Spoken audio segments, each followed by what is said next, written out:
This is Jim McAndrew for Camera 3. Today we present an examination of one of the most extraordinary motion pictures of our time. Stanley Kubrick's 2001, A Space Odyssey, released by MGM. With us are Arthur C. Clarke and Joseph Gelmis. Mr. Clarke, well-known and highly versatile scientist and writer, co-authored both book and film for 2001 and was close to the project from its very beginning. Indeed, it was Mr. Clarke's short story, The Sentinel, that formed the core of the idea for 2001. Mr. Gelmis, film critic for Newsday and chairman of the New York Film Critics Circle, knows 2001 well, having interviewed Stanley Kubrick for his book, The Film Director, a Superstar. Mr. Gelmis was one of the critics who first disliked 2001 and then returned and reviewed it again, publicly offering a change of mind and a new insight. Arthur, it's been something like 2 years since the film opened, and there's been an awful lot of furor. Initially, much of the critical furor was against the film, and there's been a lot of rethinking. I did recanting. I did my recanting the first week. Did you ever anticipate, was there any reason to anticipate the kind of furor that did arise over the film, the people who called it a masterpiece unlike any film that had ever been made, breaking new ground? Was there any anticipation at all from the discussions that you and Stanley had had, or to lead you to believe this was going to happen? I don't think so, because we were so utterly immersed in the production. You know, you had no time to think ahead, and as you know, it was done under great pressure, the final ending. The film was already about a year late, and no one could think very far ahead as to what would happen. Of course, we were delighted the way it did turn out. Were you as involved as Stanley in those long sessions? Supposedly he was working 18 hours a day, sometimes 6, 7 days a week. No, thank goodness, because I could always retreat to Ceylon and from time to time, but of course he had to be in the studio cutting and editing, and there was the special effects which took so long and involved such worries and complications. We had 205 special effects, which supposedly made the film a year late in terms of delivery to MGM. And some of those special effects had dozens, literally dozens of sections and things that had to be done in the right order. Sometimes a single special effect took a year to do. Why do that, therefore? Why? The art of animation is even dying out. Disney could never get people to replace his own artists. Why set that kind of headache, that kind of obstacle? The only alternative is to make film on location, which of course we'll be doing in another decade. This is the last film of its kind in Made on the Earth. I made that point with Stanley about probably 4 years ago. I said, this is the last big space film that will not be made on location. How about Childhood's End, which was your novel, and which, as a matter of fact, influenced this movie, 2001, quite a bit? Is anybody ever going to make a movie of that? Yes, in fact, I sold the movie rights about 12 years ago to a producer who's now dead, and it's passed on. The rights are now held by Howard Koch, whose last film was The Fox, wasn't it? Mm-hmm. And of course he's famous for his War of the Worlds broadcast, which he wrote for Orson Welles back in '38. Howard has done the screenplay, and Abe Polanski is interested in producing it, and I'm sure it will be done. So they are still going to make big science fiction films? When we make big films again. $6 or $8 million budgets. That's after Hollywood recovers. But of course, Childhood's End does take place almost all on Earth. Right. At least the greater part of it. There are some space sequences, so... Well, maybe it could be a sequel in that case to 2001. What was happening back on Earth? Doing a sequel to 2001 would present some problems. I know that I've got the title for it. It would be called Son of Hal. You have a computer at home, you told me, called Hal. Yes, I have a very nice desk computer that was given to me as a Christmas present by Hewlett-Packard. Very nice of them. I called it Hal Jr. Has it changed in any way things around the house? Because we were talking about technology and the effect it has on human beings, as shown in 2001, where the human beings seemed less emotional than the computer and more subservient. Has it changed any of the household ritual at your home? I think it has. Well, in some ways, it's at the center of the household. People come and admire it. It's a beautiful thing physically, and of course, it's fascinating to watch. And it's also made me think more logically. So it has had some changes. Is that in a competitive kind of way to survive? Or yes, yeah, that's right. Actually, it's a very pleasant relationship. I don't. I regard Hal Jr. as a good friend. That's the way you do treat computers when you get to know them. As a friend, not as a friend, not a rival. Right. Your short story, The Sentinel, supposedly gave the impetus to the making of 2001. At least I've read this and heard this. Is it true? How did you and Kubrick first get together? What led him to you? Well, when he finished Strangelove, he'd already decided to do a space film. And he wrote to me asking if I had any ideas on the subject. And I sort of scanned through my short stories and novels and asked myself, what would I like to see made into a film? And almost at once I came across The Sentinel, which was written about 20 years ago. It was published, I think, in '51. And that has the basic idea of the discovery on the moon of an artifact left there millions of years ago as a kind of burglar alarm to signal to something, and we've reached the moon. And this seemed to be a good sort of takeoff point for a science fiction movie. And in fact, I got a list of 6 stories, 6 short stories, and Stanley bought them, the whole 6, or packet of 6, and we were going to sort of link them together at this stage into a sort of epic of the space ways, if you like. And we gave it the facetious private title, How the Solar System Was Won. This was the sort of concept we had in mind. It was never, of course, seriously regarded as a real title. But then our concept slowly changed, and one by one we threw away the other 5 stories, which I bought back from Stanley, and leaving The Sentinel, which was then just the germ of 2001. Well, you once told me, we were talking about Odysseus and about the travels, that in fact Bowman, I don't recall now whether you said you deliberately chose the Bowman name. No, this is a very strange astronaut. thing. We had great difficulty choosing the names.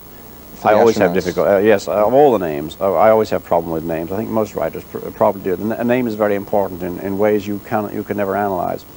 Eventually we chose the name Bowman, and it was literally months later that it suddenly occurred to us that the bow, of course, is a symbol of Odysseus. And this was an entirely unconscious, I can't believe it was a coincidence. Incidentally, talking of names, I like to refute the accusations often made that HAL is supposed to be a takeoff on IBM because it's one letter different, one letter ahead of IBM. And I was at IBM the other day, and they believe it there, and I explained to them this is pure coincidence, and I was quite embarrassed about it. Well, doesn't HAL stand for HAL stands for Heuristic Algorithmic Computer. So that once more, algorithmic just a coincidence. Just pure coincidence. But do you believe in coincidence or an accident? Well, is there such sometimes a thing as they say in Bowman, I'm sure, was not a coincidence, it was a subconscious. But I'm sure that HAL was a pure coincidence. Well, let me tell you another thing that pointed out to us afterwards, the HAL's red eye, the analogy with the Cyclops, which it never occurred to me. Well, the whole film has that quality, though, of being able to bring into it some resonance beyond what is there as a pure physical adventure. And because, and this is what's caused all the confusion and I think some of the ecstasy, too, that you can read into it almost anything you want of a trip. Well, or relationships between people and things and the universe. Yes. Well, this was deliberate in a sense. Stanley set out to create a myth, and immediately after we got together, he gave me a book to read, which is typical of the research that Stanley does in any project, a book called The Hero with 1,000 Faces by John Campbell, which is a study, not the John Campbell of analog science fiction, but Professor John Campbell, which is a study of the myth and the hero and his ordeals right through history, and the sort of patterns of mythology. And we studied this, and read it, and sort of what are the common ingredients in all epics, all myths. And so the problem was, could we create a modern myth of the space age? And so some of these things we did deliberately, but others, I'm sure, were unconscious. What were you able to adapt out of that book? I haven't ever heard that particular story before. How did you get something from there to use? Keir Dullea was certainly not a hero until the very last few moments when he battled the machine and took over again. Well, I'm not aware that I got anything consciously from that book, but I suspect that Stanley had analyzed, the ingredients of the myth. In fact, was there ever an attempt, I think I read somewhere, or maybe perhaps you had told me about it, that the trip into space, into outer space, was supposed to in some way be the same kind of psychological trip that man, even in the Aegean or any place in 2,500 years ago, the same sort of trip he would take?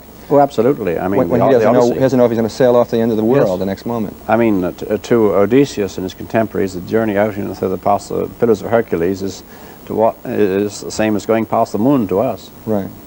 Well, once he decided that The Sentinel was the basis for the film, did he in fact ask you to write, or did he want to sit there and dictate to you, or what kind of working relationship did you have with him? We always had a very pleasant and enjoyable working relationship. We just sat and talked and for hours and hours. And when we got fed up with sitting in Stanley's apartment or in the Hotel Chelsea or wherever, we would wander around the park and go to the Guggenheim and explore the wilds of 84th Street and 3rd Avenue, and just wander around and go to restaurants. And sometimes Stanley would cook a steak for me in his own apartment. He said, I remember once that he delivered a hot steak to me. He said, Joseph Ardell Levine doesn't do this to his writers. Do you think that the nature of the film, what finally arrived out of all of these conversations, arrived because you had the time, because you had the kind of curiosity? I mean, it's a very extraordinary way to make a movie, to spend that much time in pre-production, that much time talking, the evolution of a film out of that. It couldn't have been done any other way. And of course the other unusual thing was that Stanley said, we will not sit down and write a screenplay, we will sit down and write a novel. In this way, we will get much more depth. I mean, normally, of course, a screenplay is founded on an already existing novel. Right. Although often movies are written just as screenplays, I know. In this case, Stanley felt, and I was very happy with this, because then we would have a novel which we could also sell and make a lot of money. I was happy to do it this way, and this is the way. And the novel, in fact, in the screenplay, you cannot say that one was founded on the other. They overlapped. For instance, we would write a section of the novel, and then Stanley would turn this into the screenplay. And then months later, we'd come back to the novel, and there were sections of the novel which were sort of finally revised after we'd seen the scenes on the screen in the rushes. How much of the rushes did you see? Because he was very secretive, according to the word, out of London at the time he was making the film. Well, I saw all the rushes that were made when I happened to be in the studio. I was at the studio for weeks and weeks at a time. Mm-hmm. And then I'd be away for weeks at a time, either on lecture tours in the States or back in Ceylon. But I saw all the rushes that were around when I was around. And were you writing the novel from these rushes? Oh, no. At that stage, it was only a question of sometimes seeing the rushes would perhaps enable us to touch up a bit of the novel. Because you've said something like the script was written from the screen.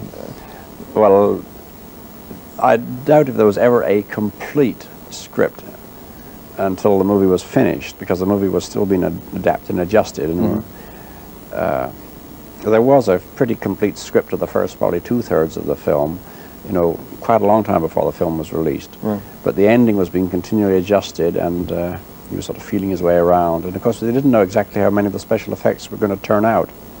Yeah. Some of them were no good and were no use. How many special effects were there to be? We got 205 as the magic number. Were there a lot that did not turn out satisfactorily? Yes, I couldn't give an exact number because some wouldn't get very far, and it was obvious that they wouldn't work. I was not involved very much in the details of the special effects, which was so technical that people sometimes ask me how you did so-and-so, and even though this has been explained to me by Doug Trumbull and by Stanley, I couldn't explain to anybody else. I don't understand. Well, how do they know? Who was the authority there for once they had a special effect that it was authentic? Well, the special effects I'm thinking of were the final sequence, where it's not a question of authenticity as there was in the space hardware. Right. For the space hardware, we had people like Fred Ordway and Harry Langer had come from Huntsville. He'd been working with von Braun's team, you see, and was actually designing real spacecraft. Right. And by the time we finished, there were an awful lot of experts on space hardware around the studio. Right. Now, as far as you might say, the psychedelic effects, well, if it looked nice and Stanley liked it, that was it. It was in. Right. That's the kind of special effects that you had no close connection with, the psychedelic effects. The trip, no the close light trip. connections. Right. No. I think that the book that has put together all the materials that went into the film, that Jerry Eagles, the making of Kubrick's 2001, mentions only one specific hardware, technical kind of effect, which was apparently shown to be fallacious, and that had to do with the straws, with eating on board the plane, that zero gravity would not have allowed the food to continue on up. Yes, when you see him drinking a liquid in flight, in free orbit, in the weightless condition, you have to suck it up through a straw, and some lynx-eyed observer noticed that after he'd removed his mouth, the liquid went down. Well, I mean, even if we'd noticed that, we wouldn't have bothered to correct the detail. But that is extraordinary that so few people have found so few things to complain about. Well, of course, tremendous care was taken. There were so many people watching all the time. Even so, a few things got through. Some of them we knew about, and it wasn't worth doing anything about them. Others, no one's ever mentioned. I know a few that I've never even mentioned. If you would. Well, I can think of a few. Or one, anyway. Well, one thing that worried me was the way in which the people in the lunar base, in the conference room, they walk perfectly normally. Now, it looks as though it's not going to be possible to walk on the moon, because as soon as you take off at all, you see, you sort of glide through the air under 1/6 of a g. Well, I can say, well, maybe they had a magnetic carpet or Velcro on their shoes, but they walked too smoothly. They walked a little bit too normally. Yes. What did you make of the whole depersonalization of all of those people? Was it just a natural continuation of human psychology right now, that the head of the space program was a totally innocuous, totally overeducated, as someone has called them, man, without any sense of people, without any ability to deal with them? The astronauts were very bland kind of people. Was this an extension in some way either of the science fiction approach, which is more concerned possibly with phenomenon than with interrelationships between people, or why did they come out that way? Well, Stanley would have to answer this question. Right. I can give you a number of reasons.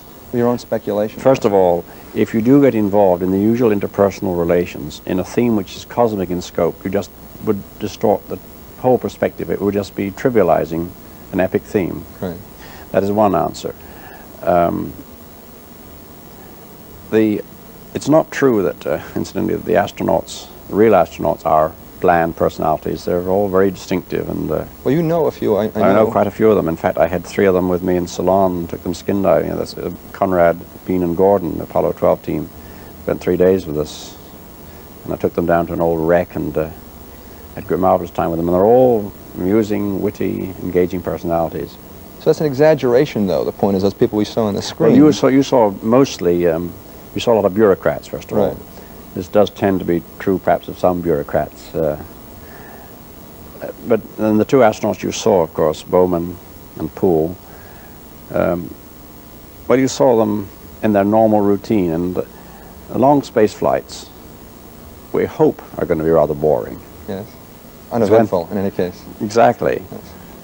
But then when something happens... So you choose people, therefore, who can sustain a low threshold of boredom? Well, this point hasn't arisen yet, and it won't arise till we start going to Mars hopefully in the 80s. But you actually foresee a time when we'll need people who are who are not too excitable. They certainly mustn't be overexcitable. The only acting that I could see that Keir Delay was allowed to do was when he played an elderly man. And that was one of the superb exhibitions of how an elderly man would push back his chair and get up when he was in that room, and in the human zoo at the end. Incidentally, I'm upset to find that quite a few people didn't realize that was Keir in the bed. In fact, one film critic made a fool of himself, I think an English film critic, by assuming that it was not Keir and sort of building up a complicated that withered theory. old gnome on the bed? Yes, assuming this was God or somebody, not Keir at all. How can you account for the fact that so many people had so many different interpretations for the end? Doesn't it have something to do with omitting facts, omitting continuity? Probably. I mean, the structure of the ending was worked out very carefully in the novel, and it's all quite explicit. Yes. Although the ending is not exactly the same in the novel. But basically it comes to the same thing. And we did plan a narration to explain a lot of this. Right. But much narration was written for the beginning, for the Dawn of Man sequence, and for the ending. And Stanley very wisely realized that using narration, although it might have made it simpler and clearer, would have been intolerable. It would have destroyed much of the mystery and, of course, slowed everything down terribly. He's very hung up on magic, on the idea of some sort of magic coming across, a feeling of awe. Clearly, that's why the monolith, as I recall in your book, the novel that was done from the film, are teaching machines, basically. That was one, yes. The first appearance of the monolith in the Dawn of Man sequence, it is basically a teaching machine. In fact, I described its function quite explicitly as a teaching machine. Doesn't it turn luminous or opaque? It turns luminous, and you actually see, the apes actually see, what they should do, what they should do, but there's more than that. Their minds are affected directly as well.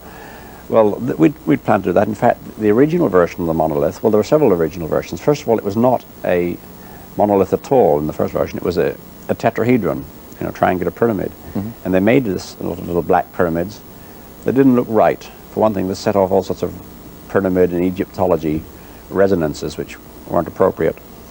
So that we decided to have this slab. But the first slab was transparent. It was made of lucite. Mm-hmm. It was a 3-ton block of lucite, the largest ever made. It cost, I don't know, $15,000, $20,000. and it was beautifully polished, and he photographed it, and he decided he didn't like it. So if anyone wants a 3-ton paperweight, where did the monolith therefore come from? Why? Well, that because of shape, the absence of light, and because of that particular shape, does it mathematically come out better? Is there a reason for it? Here again, I think there are a lot of subconscious things going on in Stanley's mind and the art department's mind. It was pretty difficult to photograph a thing as black as that. That's right. I just wonder if they have to throw special lights on it just to make it reflect properly. And of course, no one's allowed to touch it because fingerprints would have shown up. And it was but didn't covered. I read somewhere that something has to do with the square roots of 2, 3, and 4? Ah, yes. Well, no. When I measured the monolith, and I worked out the size of it, I realized it was very nearly in the sequence 1, 4, 9, the squares of the first 3 natural numbers, first 3 integers. So I worked this into the novel. I mean, this is a little, little gimmick, and it sounds as though it might mean something. But just like the phases of the celestial bodies looked like in the astrology or configurations. someplace, that it might mean something. In fact, were those things valid in terms of astronomy or in terms of the actual motions of the bodies? No, I mean the lineup of the moons of Jupiter, for example, and the Earth, Moon, and Sun. All of these things, it could happen. They're rather improbable. Some of them are quite improbable. You might have to wait millions of years, but they could happen. But I am sure that the lineups were chosen by Stanley for entirely aesthetic reasons and for fitting the frame of the Cinerama screen. And some people have seen the sign of the cross in that configuration of the. Not until this moment. Yes, I can see it. Oh yes, a lot of people have believed. I've seen theories based on this. This was a Christian symbol.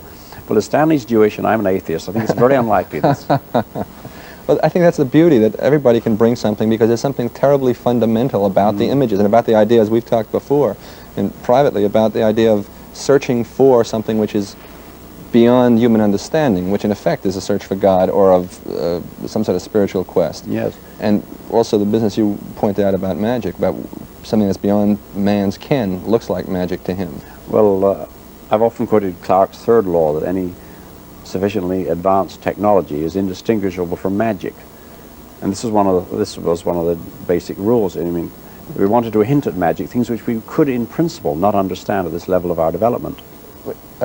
In fact, in your mind and in Stanley's mind, were the alien creatures supposed to be someone who had good things in their mind about what they wanted to do for man? Were they in some way trying to lead him into a higher state of being, existence, or were they merely toying with him? Well, in the novel, it's pretty explicit that they were trying to help us in some way, or as part of a great experiment. But this is not made. You can take it either way. They're perhaps so much beyond us that concepts of good or evil mean nothing to them, and it's just clay in their hands. And yet they had, in effect, caused something in mankind. They had caused the evil in the sense that had to kill. But that might be the only way, you see, in which you can get progress, intelligence. It's possible that only carnivores can develop intelligence.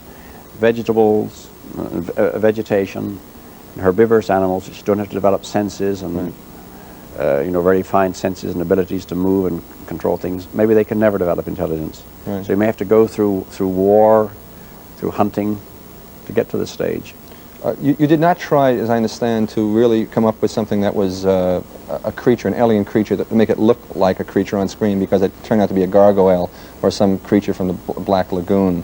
That was never tried. Therefore, it was just the voices in that room that really represented the alien culture, I understand. Well, they did at one time make a lot of rubber models, and they had some actors with strange designs on them and used anamorphic lenses to draw out the body and try and make some Giacometti figures. Right. And none of these things made sense. Well, you were telling me one other thing which interested me very much about the stuff back of the studio at MGM at Borum Woods, where Stanley did the actual throwing of the bone up into the air and made it turn into the rocket ship, the spaceship. This was the only sequence that was shot outside the studio. And it was shot about, I say it was the only time we went on location, about 100 yards from the studio in a big field.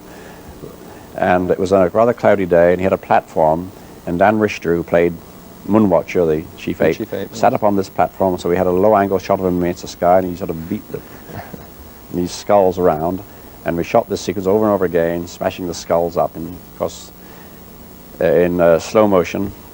And then when we packed up, we walked back to the studio, and Stanley was sort of very happy, and he was throwing a broomstick around in the sky, I remember. Just, throwing a broom like this Scotch game, throwing the hammer. Right. And I don't know to this day whether he sort of spontaneously decided to film the throwing the bones up in the air, or whether he had planned this before, but it seemed all very sort of spontaneous. And I had no idea how he was going to use this sequence of the bone going up in the air and coming down again. One of the riveting and thrilling sights in a movie in the 1960s. It's certainly the biggest jump in history, 3 million years in a 24th of a second. That we're only a bone's throw away from primitive man. Yes. Literally. Yes, look at the TV news any evening. That's true. Does it all have to happen that way? Are you going to help us change it by changing the genes, the genetic structure? Again, of course, there's quite a can of worms as to whether we are competent to interfere with our own evolution in the way I've suggested that higher entities may have done so in the past. But whether there are higher entities or not in the universe, and I'm sure there are, we've reached a level, the stage when we can do this kind of thing and become as gods.